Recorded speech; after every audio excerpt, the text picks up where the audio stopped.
in how we have been programmed. I'm in love, I want to have sex.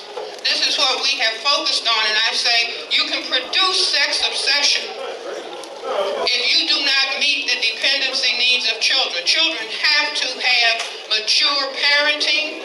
They have to sit on the lap. They have to be helped when they want to be picked up. You can't say, get away from me, you're too big. That's 18 months.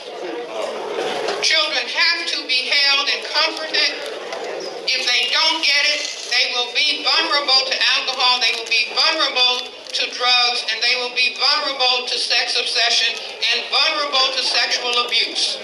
Because children want to be close, they need that closeness. And little children, young people are not in a position to do that. Don't feel bad.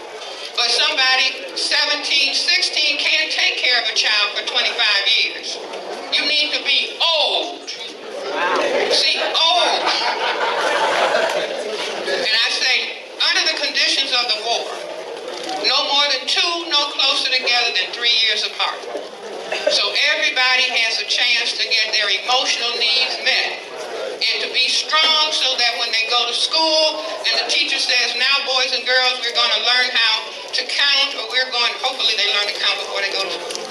But for the teacher to say, now this is what we're going to do, the child who hasn't had their emotional needs met, hasn't been given that security, the child will say, I can't do it. And then somebody will attack the child and say they're lazy.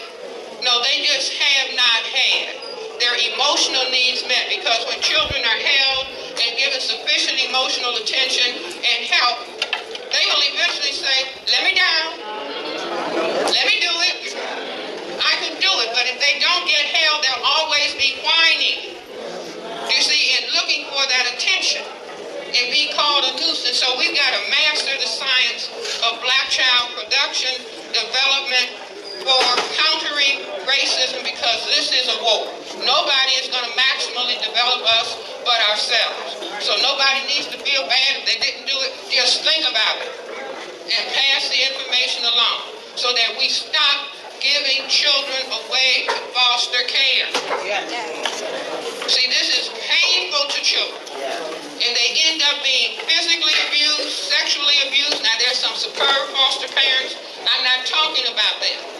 But children have been mistreated when other people are taking care of them. If the parents are not mature, their own biological parents can mistreat them. But we want to perfect taking care of our children so that they can be instruments for the production of justice on this planet.